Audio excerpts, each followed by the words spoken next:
नमस्कार दोस्तों, दिल्ली और आसपास के इलाकों में किसान आंदोलन का आज 31वां दिन है। अभी मैं हूं दिल्ली यूपी बॉर्डर पर गाजीपुर इलाके में।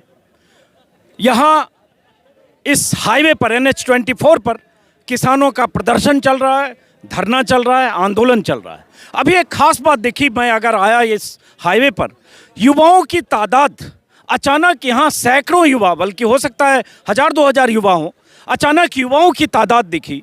और ये कल रात से लेकर आज सुबह तक युवा आए, तो मेरे मन में जानने की जिज्ञासा हुई कि अचानक ये सैकड़ों हज़ारों युवा क्यों आए। और अब तक हम देख रहे थे बुजुर्ग चेहरे, 70 साल, 80 साल, 75 साल, 55 साल के किसान, और अचानक ऐसे युवाओं का जत्था। और ये युवाओं का जत्था कल पश्चिमी उत्तर प्रदेश के कुछ इलाकों, लेकिन ख़ास तौर से तराई और उत्तराखंड के इलाकों से आया है, बाजपुर, काशीपुर, पीलीभीत और आसपास के इलाकों से। तो मैं जानना चाहता हूं कि युवाओं ने अचानक इतनी बड़ी तादाद में यहां आकर इस आंदोलन में मोर्चा क्यों संभाला। और बहुत सारे युवा ये भी समझता हूं कि क्या ये युवा किसानी कर रहे हैं, इनके आने की वजह क्या है और यहाँ आकर क्या हासिल करना चाहते हैं। और ऐसे वक्त जब सरकार ने साफ संदेश दे दिए कल प्रधानमंत्री मोदी ने कि कानून की वापसी का कोई सवाल नहीं है, बात बाकी मुद्दों पर हो सकती है, तर्क और दलील पर बात हो सकती है, लेकिन कानून वापसी पर नहीं। तो बहुत सारे युवा, सबसे पहले ये देखिए तस्वीर, एक बार मैं बात करने से पहले तस्वीर दिखाऊं। ये दूर तक पीछे आप दिख रहा होगा टेंट है। इधर आप देखेंगे सामने, तो जहां मैं हूं यहाँ से करीब 150 मीटर 200 मीटर दूर मंच है। उस मंच पर किसान नेता बैठे हैं, भाषण चल रहा है, अपनी बात रख रहे हैं, और लगातार आप देख रहे हैं सड़क पर बहुत सारे लोग बैठे हैं। और जहां मंच है, उस मंच से करीब करीब 1-1.25 किलोमीटर दूर तक, हो सकता है और ज़्यादा, 2 किलोमीटर दूर तक दोनों तरफ लगातार ट्रैक्टर, ट्रॉली और ट्रक की कतार लगी है। और ये कतार कल शाम से लेकर आज सुबह तक बहुत लंबी हुई है। तो ये अचानक क्यों हुआ? कहा यह जा रहा है कि यूपी और उत्तराखंड से जो किसान आ रहे थे हज़ारों की तादाद में, उन्हें रोकने की कोशिश हुई। कल कुछ तनातनी भी कुछ जगह हुई, ट्रैक्टर से बैरिकेटिंग को हटाया भी गया, हटाकर भी किसान पहुँचे। और युवा क्यों पहुँचे? सबसे पहले आप कहाँ से आए? बिलासपुर से जी। बिलासपुर। कब आए आप? हमें हो गए जी 20-22 दिन हो गए। आपको 22 दिन हो गए, लेकिन बहुत सारे लोग कल भी आए। तो युवाओं की तादाद अचानक क्यों बढ़ गई? देखिए ये जो चारों तरफ आप चेहरे जो दिख रहे हैं, इसमें ज़्यादातर युवा है। एक बार ये तस्वीर आप दिखाइएगा, ज़्यादातर युवा चेहरे हैं। तो अचानक इतने यूथ क्यों आ गए? जी अब जागरूकता आई है, इनको अपना फ्यूचर जो है वो ख़त्म होता दिख रहा है, तो इसलिए अब इनको जागरूकता आई है, तो सभी घर से अब निकल रहे हैं। आप कब आए हो? कल यहाँ कौन कौन लोग हैं जो कल आए हैं? कल आए? हाँ। कहाँ से आया? कल सर बाजपुर उत्तराखंड से आए, तो हमें प्रशासन ने रास्ते में बहुत परेशान किया। हमें 1-1.5 घंटा बिठा के रखा। हमने रिक्वेस्ट की कि हम पीसफुली जा रहे हैं, हमें जाने दीजिए, पर उन्होंने नहीं हमें जाने दिया। फिर उसके बाद थोड़ा बहुत नोकझोंक हुई, और फिर हमारे जो बाजपुर उत्तराखंड के लोग थे वो बैरिकेड तोड़ते हुए वो यहाँ पहुँचे हैं। तो ट्रैक्टर का वीडियो कल वायरल हुआ था कि ट्रैक्टर से बैरिकेडिंग तोड़ी जा रही है, उस जत्थे में थे आप? जी सर, उसमें थे। तो क्यों रोका पुलिस ने? दिल्ली आने से रोक रही थी यूपी पुलिस, उत्तराखंड पुलिस? वो यूपी पुलिस उत्तराखंड दोनों का वहाँ बॉर्डर पड़ता था, और शायद दोनों ही पुलिस का आपस में मेल जोल था वहाँ पे, तो उन्होंने बैरिकेडिंग की हुई थी। उन्हें पता है कि अब किसान जाग चुके हैं, अब गाजीपुर बॉर्डर पे बहुत ज़्यादा बड़ा हजूम इकट्ठा होने वाला है, इसलिए प्रशासन अब हिल चुका है। और जैसे ही इनकी सरकारों के इनके आपस में इनके तालजोल मेल करके और ये किसानों को दबाना चाहते हैं। कि आपका क्या नाम है और क्या करते हो? सर मैं किसान ही हूँ, किसान का बेटा हूँ, साथ साथ पढ़ाई वगैरह करते हैं। और हम आज यहाँ जो गाजीपुर बॉर्डर पे हमारा प्रोटेस्ट चल रहा है, हमारे बुजुर्ग आए हुए हैं काफ़ी दिनों से, इसलिए अब नौजवान भी चाहते हैं कि हम अपने बुजुर्गों के साथ कंधा से कंधा जोड़ के इस संघर्ष में कूदें, और ये हम जंग अब जीत के ही अब घरों को लौटेंगे। अब ये कह रहे हैं कि बुजुर्ग यहाँ पहले से आंदोलन कर रहे हैं, अब नौजवानों को भी लगता है कि वो भी इस आंदोलन का हिस्सा बने। आप में से और कौन लोग हैं जो कल आए हैं? उसके बाद बाकी लोगों से बात करूँगा। आप भी कल आए? जी कल आए हैं हम काशीपुर से, उत्तराखंड से। हाँ। तो प्रशासन और अपनी सरकार बहुत गुंडागर्दी कर रही है वहाँ पे, बहुत ज़्यादा ही। और प्रशासन तो बिल्कुल किसानों को दिल्ली यहाँ गाजीपुर बॉर्डर आने पे किसी पे मुकदमे दर्ज करे जा रहे हैं, और किसी को वैसे धमकाया जा रहा है, बहुत परेशान किया जा रहा है। आपका क्या नाम है? मेरा नाम बलविंदर सिंह है। और क्या करते हैं आप? मैं सर खेती करता हूँ, मैं किसान पुत्र हूँ। अच्छा जी। तो अचानक ये युवा इतनी तादाद में कैसे आ गए? पहले यहाँ बहुत सारे बुजुर्ग बैठे थे, ज़्यादातर मैंने देखा 55, 60, 70, 80 साल के लोग बैठे थे। 20-25 दिन से मैं आ रहा हूँ, लेकिन आज अचानक देख रहा हूँ कि हज़ारों युवा यहाँ आए। सर, जैसा कि हमारे युवाओं का जितना भी कारोबार खेती से है, अगर हमारी खेती तबाह हो जाएगी तो हम कहाँ जाएंगे? क्योंकि हमारा जीवन ही ज्ञापन हो रहा है खेती से, और खेती की वजह से हम जितने भी युवा हैं, हमारे बुजुर्ग यहाँ पहले बैठे हैं सभी, और उनकी जैसे भी उनका आदेश हुआ, उनके आदेश से हम भी यहाँ पहुँचे हैं, और हम इस लड़ाई को लड़ेंगे जब तक ये सरकार काले तीनों कानून वापस नहीं लेगी। हम यहीं डटे रहेंगे, ठंड में, बरसात हो, जैसे भी होगी हम यहीं डटे रहेंगे। लेकिन एक बात बताओ, बाकी युवाओं से बात करने से पहले ये आप तस्वीर देख रहे हैं कि जैसे आप कह रहे हो खेती तबाह हो जाएगी, तो ऐसा है कि जो सरकार कह रही है, प्रधानमंत्री ने भी जो बातें कही, उसमें खेती तबाह हो जाना, खेत छिन जाना, एक मिनट, खेत छिन जाना, ये सारी बातें गुमराह भी किया जा रहा होगा, ऐसा सरकार का कहना है कि ऐसी कोई बात नहीं है, फिर भी लोग ऐसा समझ रहे हैं। नहीं तो सरकार, हमें ये कानून वापस लेने में सरकार को क्या दिक्कत है? जब हमें भूख नहीं लग रही तो हमें खाना क्यों ज़बरदस्ती खिलाया जा रहा है? हम खाने को खाना नहीं चाहते, हमारा पेट भरा हुआ है। तो सरकार ये हमारे ऊपर तीनों काले कानून ज़बरदस्ती क्यों थोपना चाहती है? हमें ये कानून नहीं चाहिए। और एक तरफ कहती है कि हम MSP दे रहे हैं, ये कानूनी जामा क्यों नहीं पहनाते? कानूनी जामा पहनाना चाहिए, कानूनी, हमें कानून का हक दे और MSP लागू करे। हमारे देश के प्रधानमंत्री जी कह रहे हैं कि हम MSP दे रहे हैं। आप MSP दे रहे हैं, हमारी खरीद भी 1100-1200 रुपये धान बिका। पहले आप कहाँ से आए, क्या नाम? मैं काशीपुर से हूँ, किसान हूँ। ये जो आप कह रहे हैं युवा आए हैं, 4-5 दिन पहले की बात है, अरविंद पांडे जी ने कुछ आदमियों को इकट्ठा करके 2 गाड़ियों में भर के ला के यहाँ कह दिया कि उत्तराखंड से कोई किसान नहीं आ रहा है, और किसान मेरे साथ आकर ये देखिए नरेंद्र सिंह तोमर को यहाँ समर्थन देने आए हैं। तो जब हमने कहा था कि 25 तारीख को हम सारे युवा जाकर दिखाएंगे कि वो पांडे जी के साथ कोई नहीं था, सारे युवा अपनी खेती बचाने के तय आए हैं। रही बात कॉन्ट्रैक्ट फार्मिंग की, मैं वो भी देख चुका हूँ कि वो भी इनके बस की बात नहीं है कि वो क्या कर रहे हैं। 5% धान इस साल तुला है MSP पे, 95% का मालिक कौन है? प्रधानमंत्री जी की बातों पे विश्वास करें तो वो तो हम 15 लाख से लेकर यहाँ तक जुमले सुनते आ रहे हैं। हमें जुमला नहीं चाहिए, MSP गारंटी में करो ना। जब हमारा धान तुल जाएगा तभी तो हमें सब्र होगा ना, हमें पैसे मिल गए। आज भी ये जो झूठ बोल रहे हैं कि हमने 3 दिन में, ये कह रहे हैं हमने 3 दिन में पैसा दे दिया है, अभी 6R भी नहीं मिला है। कच्ची पर्ची लेके किसान सड़कों पर बैठे हैं काशीपुर के अंदर भी। अगर कोई भी नेता काशीपुर का खड़ा होकर भाजपा का ये कह दे कि ये बात झूठ है तो जहां मर्जी मुझे खड़ा कर ले। 6R तक नहीं दिया है आज तक, जो धान तुला हुआ 3 महीने हो गए हैं। तो ये पैसे की तो बात ही छोड़िए, पैसे तो पता नहीं मार्च में भी देंगे या कब देंगे। चलिए कुछ और युवाओं से बात करते हैं, पीछे भी कुछ यूथ है। आप कब आए हो, कहाँ से आए हो? हम कल आए हैं रामपुर यूपी से, और मेरा नाम गगनदीप सिंह है। और जैसे कि आप पूछ रहे हैं कि नौजवान ऐसे इतने ज़्यादा क्यों आ रहे हैं, उसकी वजह यह है कि ये नौजवानों का जो भविष्य है वो खेती पर ही निर्भर है। और जैसा कि आप जानते हैं कि मोदी सरकार में सब बेरोजगार हो चुके हैं, रोजगार रहा नहीं है, विदेश जा नहीं सकते, यहाँ काम और कुछ कर नहीं सकते, इसलिए खेती पर ही सारे निर्भर हैं। और खेती में जो मिनिमम सपोर्ट प्राइस है वो 1875 जो उन्होंने तय किया था वो भी किसानों को नहीं मिल रहा है। नहीं, मैं ये जानना चाह रहा हूँ, वो सब तो ठीक है, वो सब लगातार 25-30 दिनों से बात हो रही है। यूथ अचानक इतना पार्टिसिपेशन करने क्यों आए हैं? अचानक मैं देख रहा हूँ युवाओं का जत्था जो आ गया, हज़ारों, 1000, 2000 जितने भी हों, कितने हज़ार लोग आए हैं कल से आज तक? 15,000 लोग हैं। 15,000 लोग हैं। तो ये अचानक क्यों आए, क्यों आना पड़ा, क्यों लगा आना चाहिए? उनको लगा कि हमारी ज़मीनें हमारे हाथ से जा रही हैं, अगर आज नहीं हम जाते तो आने वाले भविष्य में हमारी संतानें जो होंगी वो हम पर लानते डालेंगी कि अगर उस टाइम अगर तुमने आवाज़ उठाई होती तो आज हमें ये दिन देखने को नहीं मिलते। तो इसलिए जो नौजवानों में रोष है वो अपने बुजुर्गों का साथ देने के लिए आए, उनके साथ कंधा से कंधा मिलाकर उनका साथ दे रहे हैं। तो इसके लिए नौजवानों में एकता ही हुई है, उनमें जागरूकता ही हुई है। तो उसको ये मोदी जी को मुंह तोड़ जवाब देने के लिए नौजवान यहाँ पर इकट्ठा हुआ है, और जब तक ये काले जो बिल है वापस नहीं लेते तब तक ये वापस यहाँ से जाने वाले नहीं है। चलिए, तो युवाओं ने इस तरह से मोर्चा संभाला है। आप कहाँ से आए? मैं सीतापुर से सर। कब आए? मैं 3 दिन हो गए सर मुझे आए हुए जी। तो क्यों आए आप? यहाँ बहुत सारे लोग पहले से, यहाँ हज़ारों लोग हैं, तो आप लोग क्यों आ गए? इतने यूथ अचानक क्यों आ गए? मैं सर, हम किसानों के लिए आए हैं, किसानों का अपना हक लेने आए हैं सर यहाँ पे जी। आप कहाँ से आए, कब आए? मैं यूपी से, रामपुर। कब आए? कल। कल बहुत सारे लोग आए, अचानक मैं देख रहा हूँ भीड़ यहाँ बढ़ गई है, बहुत सारे किसानों की, खासतौर से युवाओं की। तो ऐसा क्यों लगा कि आप सब लोगों को आना चाहिए यहाँ? ये सरकार मान नहीं रही, हमें आना पड़ा, मजबूरी थी हमारी। अब यहाँ पे ही हम 2 महीने 4 महीने यहाँ पे ही। अब जल्दी माने थे जल्दी जाएँ थे, नहीं माने थे तो यहाँ पे ही हैं। अच्छा ये बताओ, आप सब लोग जितने दिख रहे हो, थोड़ा पीछे हटिए, थोड़ा पीछे हटिए, मेरा रिक्वेस्ट है आप लोगों से। आप लोग जितने दिख रहे हो थोड़ा पीछे हटिए, जितने दिख रहे हो, तस्वीर दिखाइए अब है, जितने दिख रहे हो सब जींस और जैकेट वाले हो, ठीक है, यूथ हो।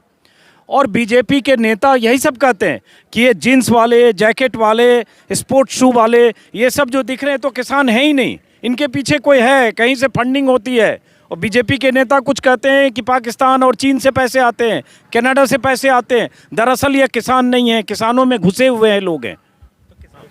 देखिए, जो कह रहे हैं कि ये जींस पहने हुए हैं, जींस ना तो इनके बाप की दी हुई है।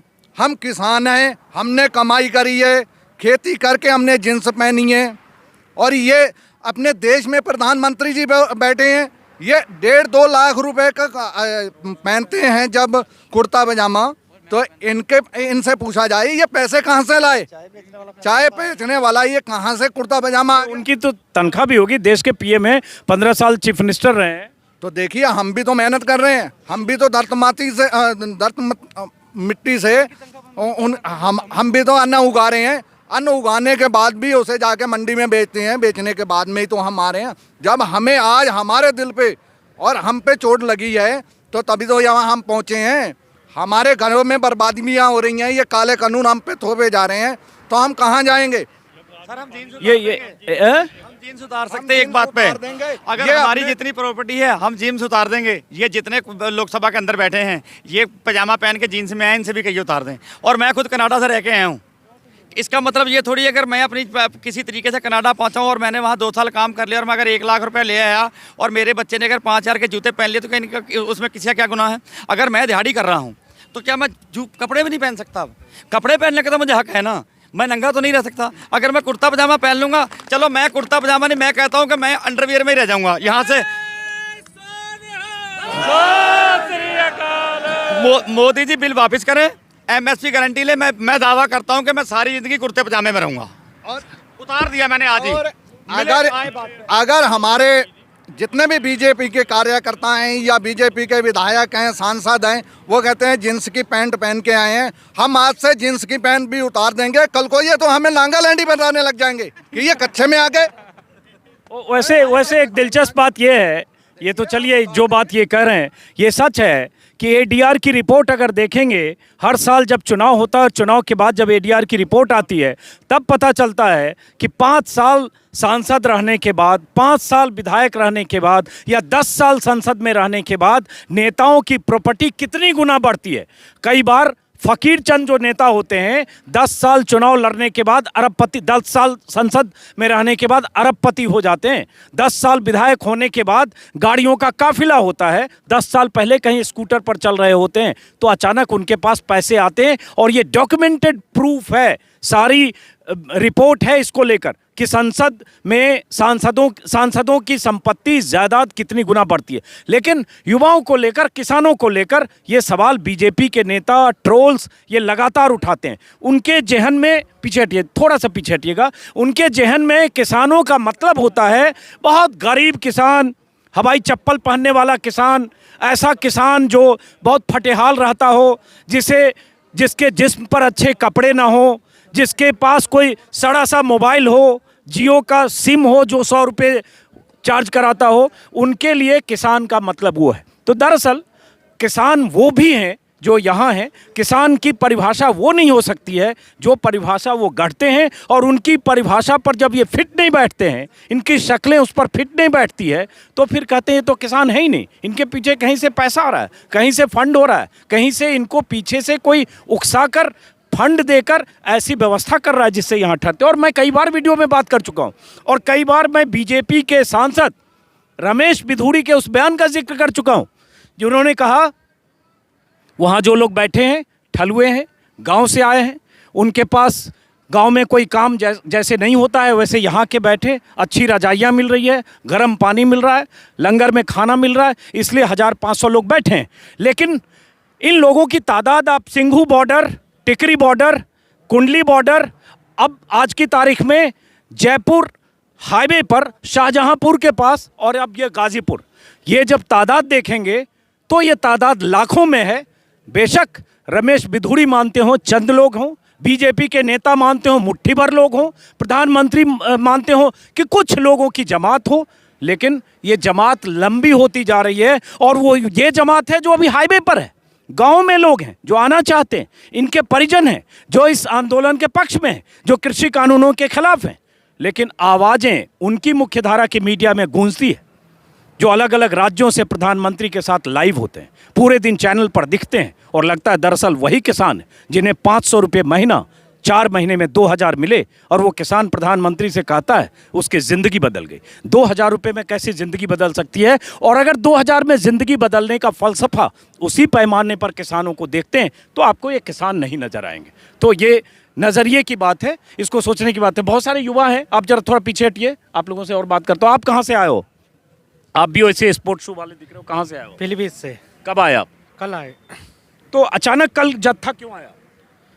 कल मेन सभी जाने का इकट्ठा होने का कल सबसे मेन चीज़ ये थी कि पुलिस रास्ते में परेशान कर रही थी, एक एक दो करके आ रहे थे, उन्हें नहीं आने देने जा रहा था, इसलिए सारा जत्था इकट्ठा हुआ, इकट्ठा होके आया, जो कि प्रशासन की वजह से प्रशासन परेशान कर रहा था बहुत ज़्यादा। तो ये जो जत्था इकट्ठा होकर यहाँ आ गया है और अब प्रधानमंत्री के कल के भाषण से ये भी साफ हो गया है कि ये कानून सरकार वापस नहीं लेगी, तब उसके बाद ये जत्था कितने दिन ऐसे बैठा रहेगा?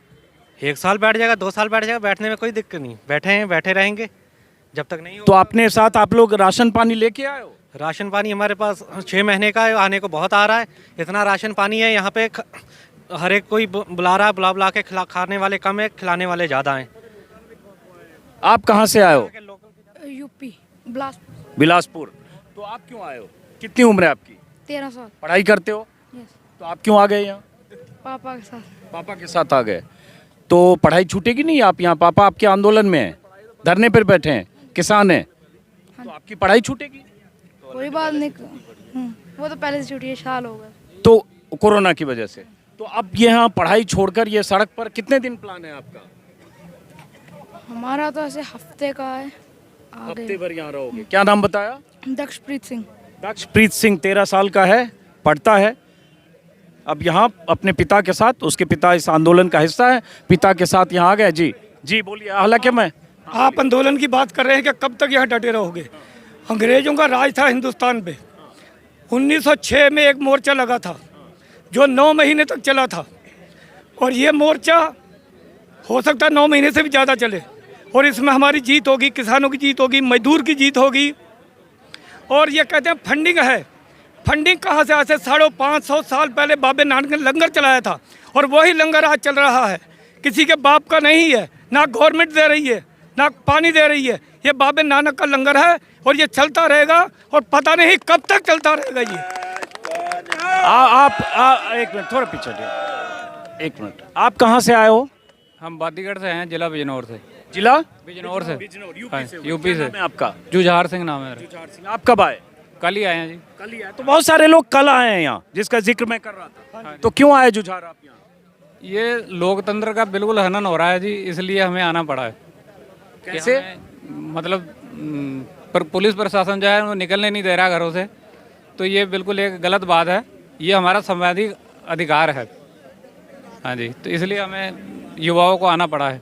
तो युवाओं को आना पड़ा, बहुत सारे युवा हैं। थोड़ा हटिए, कुछ और लोगों से बात करूंगा। आप कब आए हो? भाई साहब हम एक्चुअली कल आए हैं, हमारा जत्था बना हुआ है, पहले भी हम 10 दिन यहाँ पे रुक के गए थे। हमारा जत्था एक आता है जत्था, दूसरा वापस चला जाता है, इसलिए हम कल आए हैं। पहले 10 दिन रुक के चले हैं, अब 10 दिन अगले फिर रुकेंगे, फिर जत्था ऐसे बार बार ही चलता रहेगा। घर का भी सामान हम बराबर आ रहा है, घर का भी काम हो रहा है नॉर्मल। बिलासपुर से हैं मेन, ये बलदेव सिंह औलख के सिटी से हैं हम लोग। तो आप क्या करते हो? मैं फार्मर हूँ। आप फार्मर हो। तो मैं बार बार ये इसलिए पूछ रहा हूँ कि अचानक युवाओं की तादाद मुझे ज़्यादा दिखी। मैं आ रहा हूँ यहाँ 25 दिन से मैं भी, लेकिन अचानक तादाद ज़्यादा दिखी। इसकी कोई खास वजह? सब लोगों ने तय किया कि यूथ को चलना है वहाँ? यूथ को चलना है। ये पंजाब से उधर से हमारे जो आगू हैं बने हुए, उनका ऑर्डर है ज़्यादा है कि उनका मतलब कि जहाँ से यहाँ पे थोड़ा कमज़ोर था ये बॉर्डर, स्थिति कमज़ोर थी। अब जैसे जैसे ये बढ़ता चला जाएगा, ये रुकेगा नहीं, काफिला बहुत बढ़ेगा, लाखों की तादाद में बढ़ेगा। आज से हम थोड़े दिन पहले आए तो बहुत कम लोग थे, उससे अब कम से कम नहीं समझ 50 गुना ये ज़्यादा बढ़ चुके हैं, और ये काफिला बहुत बढ़ने वाला है ये। आप कहाँ से आए हो? यूपी बिलासपुर से हैं। आप कब आए? हम 15 दिन हो गए। अच्छा, आप 15 दिन से हो जी। चलिए, और जब मैं दिखाता हूँ तस्वीरें, जरा हटिए आगे से। आप लोग और ऐसे लोग हैं जो कल आए हैं? हाँ, आप कब आए? कल आए? मैं पहले भी आ चुका हूँ, कल दोबारा आया हूँ फिर से। क्या नाम है आपका, क्या करते? पाल सिंह। मैं वैसे बैंकिंग सेक्टर में जॉब करता हूँ, बिलासपुर ब्रांच में ICICI बैंक। जॉब करते हो तब क्यों आंदोलन में आ गए यहाँ सड़क? खेती भी है हमारे साथ में, हम अपने किसान भाइयों के साथ में हैं, क्योंकि जो हमारी बिलासपुर बेल्ट है वो खेती के लिए ही जानी जाती है, और हम पूरे जितना भी किसान यहाँ है पूरे किसानों को सपोर्ट करते हैं, इसलिए हम रेगुलर बेसिस पे आएंगे। और तो अभी छुट्टी लेके आए हो? अभी छुट्टी है ना, 3 दिन। अच्छा, बैंक से छुट्टी है तो यहाँ आ गए। आप कहाँ से आए हो, कब आए? बिलासपुर से हैं जी। कब आए? कल आए जी। अगर मैं कह रहा हूँ बीजेपी वालों को, किसी लीडर को, किसी मंत्री को, प्रधानमंत्री को लगता है ये सारे किसान नहीं हैं, उनको एक फोड़ा दे दो, एक फोड़ा ये किसानों को दे दो, वो पूरा दिन चला लें, उनको पता लग जाए ये किसान है, जवान है, कौन है। मैं खुला चैलेंज करता हूँ, मुखविंदर सिंह मेरा नाम है, बिलासपुर से मैं आया हूँ, पूरा दिन फोड़ा चलाएं मेरे साथ। होता है ये समझाने में? फोड़ा कस्सी पूरा दिन फड़वा चलाएं मेंढेली से, उनको पता लग जाएगा। हाँ जी, हमें ये ठंड क्या रोक लेगी? हम तो आधी रात किसान हैं, गेहूँ को पानी लगाते हैं, अभी मोटर पे लगा के हैं, ये ठंड कुछ भी नहीं है। हमें 6 महीने 6 साल यहाँ रुकना पड़ेगा, हम रुकेंगे। हम जहाँ से आए हैं हमें पता कितना रास्ते में रोका गया है, कभी इधर गाड़ी घुमा दो, कभी इधर, बहुत परेशान हो गए हैं। एक बात और कही जा रही है कि इस आंदोलन में सरदार ज़्यादा सिख हैं, तो सिखों का आंदोलन, एक सेकंड, सिखों का आंदोलन है या ज़्यादा चेहरे सिख दिखते हैं? यही सरकार की तरफ से कहने की कोशिश है। यूपी, बिहार, महाराष्ट्र या हरियाणा के भी अलग अलग राज्यों के बाकी बासिंदे या किसान कम हैं, सिखों की तादाद बहुत ज़्यादा। शुरू से ही इतिहास रहा है, चाहे मुगलों का टाइम हो, चाहे हमारा आज़ादी का टाइम हो। हमारी आज़ादी के टाइम पे भी 80 से 90% कुर्बानियाँ हैं, उस टाइम भी सिख ही सबसे आगे थे। तो अब भी कहा जा सकता था हाँ कि सिख ही क्यों आगे आए, तो सिख क्या अकेले हिंदुस्तान चाहते थे? वो चाहते थे ना कि पूरा हिंदुस्तान आज़ाद हो, तो पूरा हिंदुस्तान आज़ाद हुआ ना। और अब भी सिख ही सबसे पहले, पंजाब ही आगे बढ़ा इस चीज़ को लेके कि ये काले कानून थोपे जा रहे हैं। उसके बाद में फिर हरियाणा आया, फिर राजस्थान आया, जयपुर आया। ये देखिए, अभी अचानक पता चला कि ये सड़क बंद करने का लगता है लोगों ने फैसला किया है, शायद वजह क्या है मुझे नहीं पता। आइए अब देखते हैं। अचानक ये जो एक बॉर्डर है इसको बंद किया गया। बॉर्डर नहीं, ये एक 2 हाईवे है जो दिल्ली से आने वाली गाड़ियां जिस हाईवे पर आती है, 2 हाईवे का 2 लेन है जिसको पहले से बंद किया हुआ, लेकिन अचानक मैं देख रहा हूँ यहाँ भी लोगों ने रास्ता बंद किया। क्यों बंद किया पता नहीं, अचानक मैं बात कर रहा था तभी पता चला इन लोगों ने बंद कर दिया। ये क्यों बंद हुआ है, क्यों बंद कर रहे हैं आप लोग? मांग रखी थी कि अगर नहीं मानते 2 दिन बंद रखेंगे। क्यों ये अचानक ये क्यों बंद कर रहे हैं? ये किसानों की मांग है कि 2 दिन, अगर 26-27 तक नहीं सरकार मानती है तो 2 दिन बंद रहेंगे।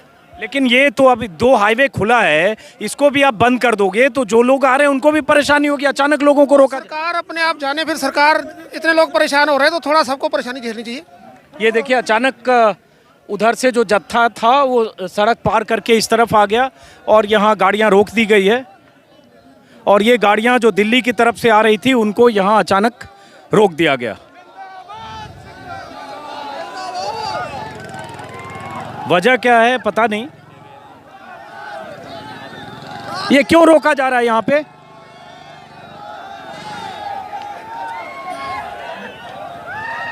ये क्यों रोका जा रहा है बता सकते हो आप? अभी क्यों रोकने का फैसला? सर इसलिए रोका जा रहा है क्योंकि कानून वापस नहीं ले जा रहा, तो फिर रोकेंगे ही। हमारी कोई बात को सुन नहीं रहा है, हमारी किसी बात पे कोई एक्शन नहीं ले जा रहा, तो हमें तो एक्शन लेना ही पड़ेगा। लेकिन ऐसे रास्ता रोकना, दिल्ली से लोग आ रहे हैं, 2 लेन ऑलरेडी आप लोगों ने रोका हुआ है, इसको भी रोक दोगे तो लोगों को परेशानी होगी। जब शांतिपूर्ण ढंग से वहाँ प्रदर्शन आंदोलन चल रहा है तो इसको अचानक क्यों रोक रहे हो? सर जी जब तक हम सरकार के कान खोलने के लिए, गूंगी बहरी सरकार जो बैठी हुई है उसके कान खोलने जरूरी है। जब हमने कुछ बताएंगे, हमारे सीनियर लोग बताएंगे। चलिए देखते हैं। तो ये अचानक इस हाईवे को, जो हाईवे का 2 लेन जो दिल्ली की तरफ से आने वाली सड़क थी, अचानक किसे भी रोका गया है। कुछ नेता जो मंच पर हैं वो भी इस तरफ आ रहे हैं। अचानक ऐसी क्या बात हुई कि इस लेन को रोकने का फैसला लोगों ने किया, देखते हैं।